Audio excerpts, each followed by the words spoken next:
Hi, my name is Colbert and let's start with Factory Town. This is a real treat for automation, base building and sandbox fans. Here you'll create a giant factory using conveyor belts, trains, chutes, pipes and airships. You can sell your goods to nearby villages to expand their borders, increase happiness and unlock better skills. As your earnings rise, you can research new technology to improve your supply chains and grow your civilization. There's no enemies or starvation to worry about, so you can enjoy a stress-free logistics challenge to maximize production and happiness. A perfect game for a calm evening with your mother-in-law. People on Steam are saying that this is a hybrid between Banished and Factorio, and everyone who had low expectations with the game were surprised with what they actually got. I especially like the one comment on Steam stating that the game is kinda chill but gets repetitive. He has 440 hours on record. I wish every game I ever played was this repetitive.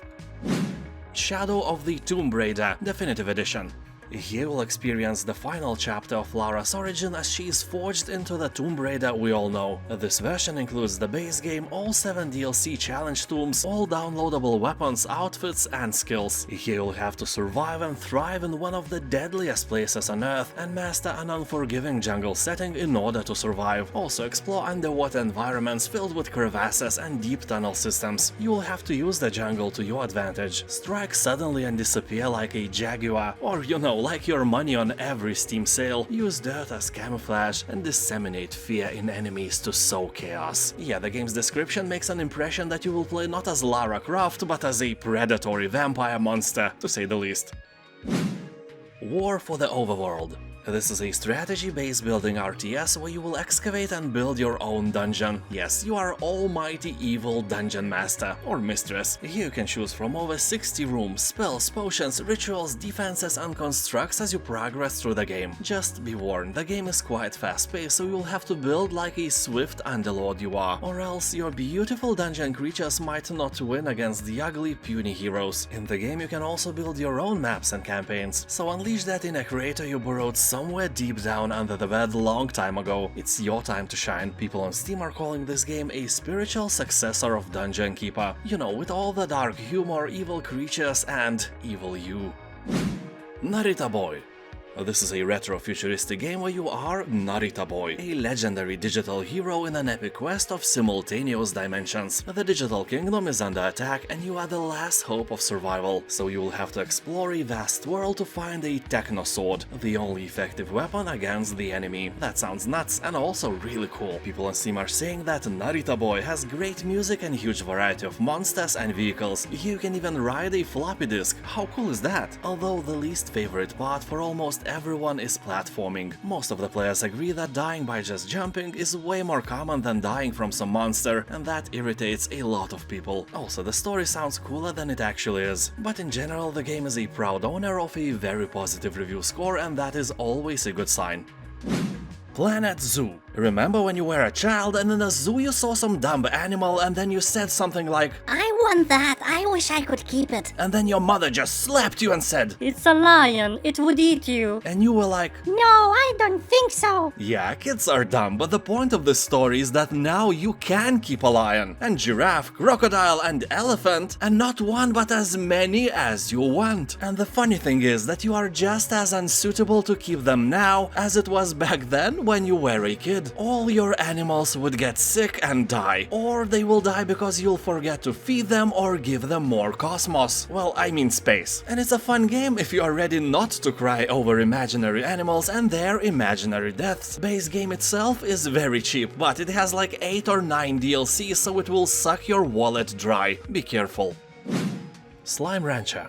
Last time I checked, it held 18th place among the best games on Steam. Yeah, it is ranked higher than Counter-Strike, Half-Life 2, Dishonored or Fallout New Vegas. Incredibile. So this is a charming first-person sandbox experience. You will play a plucky young rancher who sets out for a life 1,000 light years away from Earth. Each day will present new challenges and risky opportunities as you attempt to amass a great fortune in the business of slime ranching. Collect colorful slimes, grow crops, harvest resources and explore the the Untamed Wilds. Also here you can complete daily requests from other ranches to get bonus rewards, earn money to upgrade your stuff, build more corals, and expand your ranch. This is a relaxing and fun game, very suitable after a hard work day or as a casual time burner when you have nothing else to do. Well, in that case you can go and make delicious potato salad instead.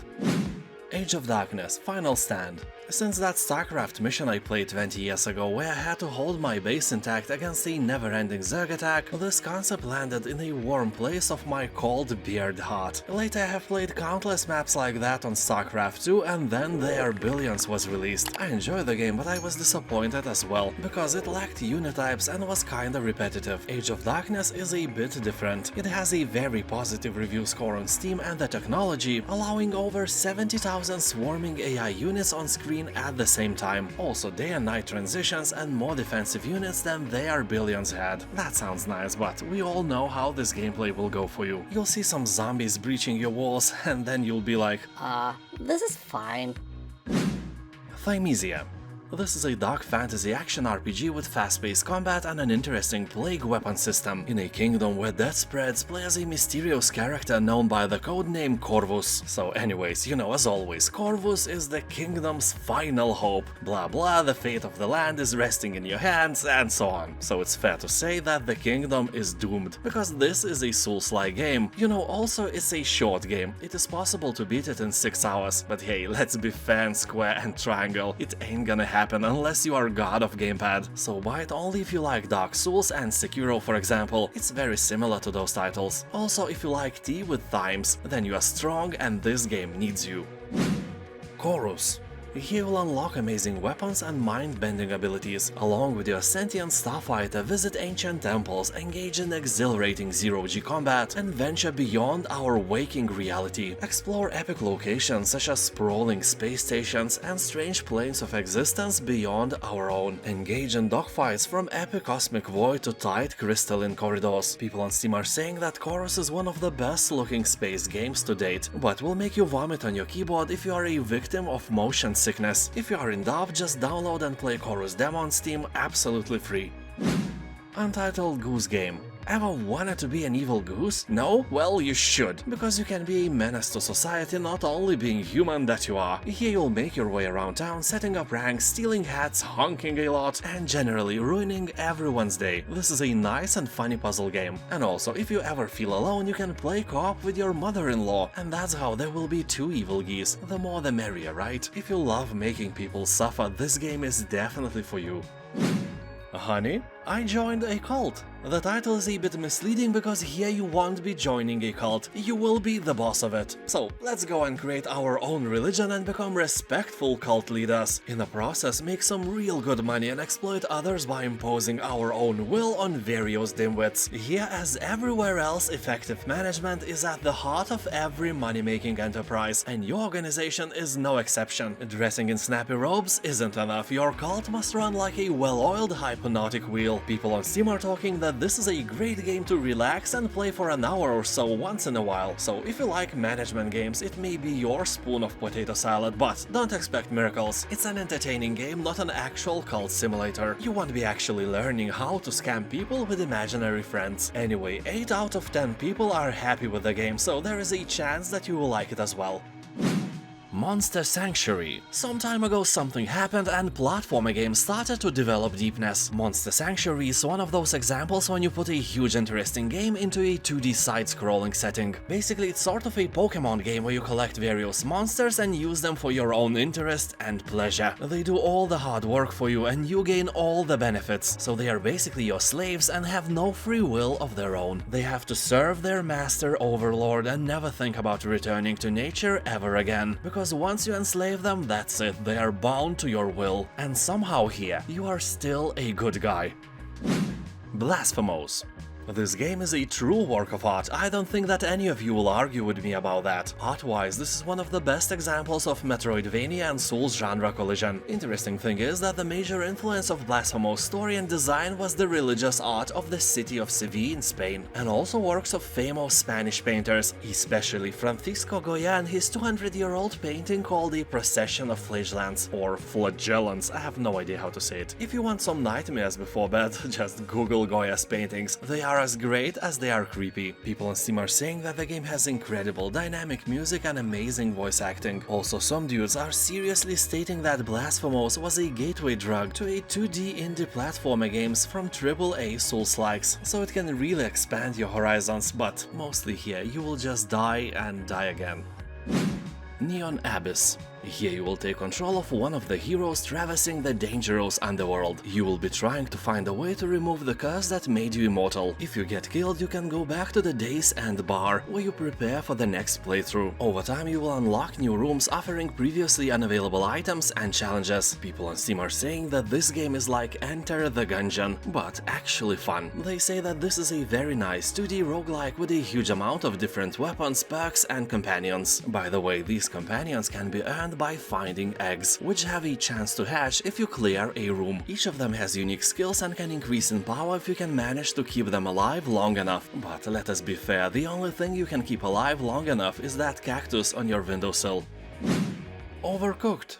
This is a game for 2 to 4 people. I have it on my PlayStation and I occasionally play it with my wife. So the main feature of this game is that if you and your significant other have a calm, beautiful life without any screaming at each other, without yelling profanities and so on, this game may fix it. I can guarantee that no matter how calm you are, you will lose your shit here every time you play. At first you will fail to cook some simple meal, then you will fail even more and will start to wonder what are you doing wrong. The answer is usually everything. So you must take the lead and become a chef. The other one will become your big sous chef and will have to do as you say if you want to complete level after level. You may think that you are the head of the family, but turns can table very quickly here when your lead will take you and your SO to failure and doom. Then you will switch and you will do as your SO says. And if you finally complete the level, you will feel confused. You achieved your goal, but only because you did everything you were told and didn't use the tiny organ in between your ears practically at all. This is a great game, really humbling.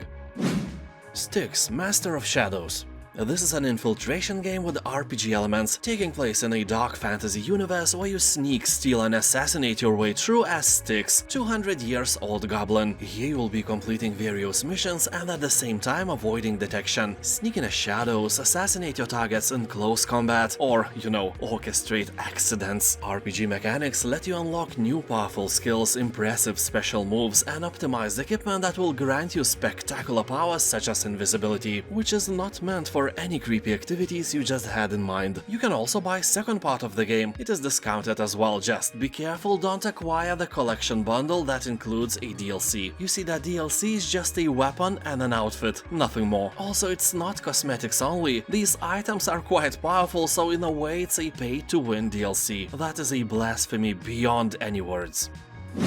Dungeons 3. Here you'll be able to unleash your dark side by creating a unique underground dungeon from an array of rooms, traps and structures. You can raise a pretty despicable army here. Your goal, of course, is to corrupt the land and destroy all things cute or even remotely good. Yes, you can visit the overworld here and, yes, let the terror thrive. The game has randomly generated levels, so it has great replayability. Isn't it awesome, friend? Don't you think so, friend? Notice how I called you a friend? It's because you are subscribed to my channel, right? Right? Anyways, people on Steam are saying that this game has tons of Easter eggs and nerdy references. It's like it was made for us. Yeah, it was literally made for us, you genius. Oh, shut up. Tropico 6. This is a strategy city builder sim. You'll become a mighty dictator or a peace-loving statesman. You will shape the fate of your very own country, mostly by building cities. Of course, you will also raid foreign lands to steal their wonders and monuments. There is no surprise that here will be a lot of politics. You will have to balance between political parties to keep everyone happy, or you might be invaded or rebelled upon. The learning curve of this game is quite steep, that is if you never played a city builder before. Even if you played, it can be quite painful to that tiny organ in between your ears, although the game has a tutorial where you can learn all the game basics, so don't worry. Well, honestly, worry. Dome Keeper. The discount is not very high, but the game is very affordable anyway. People behind the project are not greedy. Domekeeper has about 90% of positive reviews, so it is obviously a hidden gem you may want to try. Well, a nice polished rock at least. This is a roguelike survival miner where you will defend your dome from wave after wave of monsters. You will use the time between each attack to dig beneath the surface and search of valuable resources and artifacts, and use them carefully to choose powerful upgrades and bonuses. People on Steam are talking that the game is very polished, rich and imaginative. It's all you need for your free time. Well, this and potato salad. Stellaris. Let's begin with the fact that Stellaris is free to play this whole weekend. Here every game begins with a civilization who just discovered the means to travel between stars and is ready to explore the galaxy. You will have your science ships survey and explore anomalies, leading you into a myriad of missions, introducing strange worlds with even stranger stories and discoveries that may completely change your outcome. And as always, you are not alone in the universe and you don't know what you will encounter. Maybe a friendly trade federation, maybe a trade federation we saw in Star Wars, and maybe just plain space cannibals, and you will have to deal with all this galactic nonsense all alone, or in multiplayer mode with your friends. Conan Exiles. So let's start with the fact that you can play this game absolutely free for almost a week. Yeah, not only this weekend, but actually a bit more. This is an online multiplayer survival game with mounts and mounted combat set on the lands of Conan the Barbarian. You'll journey through a massive and seamless open world, from the rolling sand dunes of the southern desert to the mysterious eastern swamp and the snow-capped mountains of the frozen north. Climb anywhere and experience full freedom of exploration. In other words, it is an open world sandbox and you can play together with friends or, you know, with creepy strangers as you build your own home or even a shared city. You will have to survive freezing cold, explore loot-filled dungeons and develop your character from lowly peasant to a mighty barbarian. Also fight to dominate your enemies in epic siege wars. People on Steam are talking that the game is a bit buggy and that can be annoying, but it also has boobs in it, so for that you can forgive almost anything. Thank you for watching, have a nice day, and I'll see you tomorrow with another Steam weekend sale video. Bye.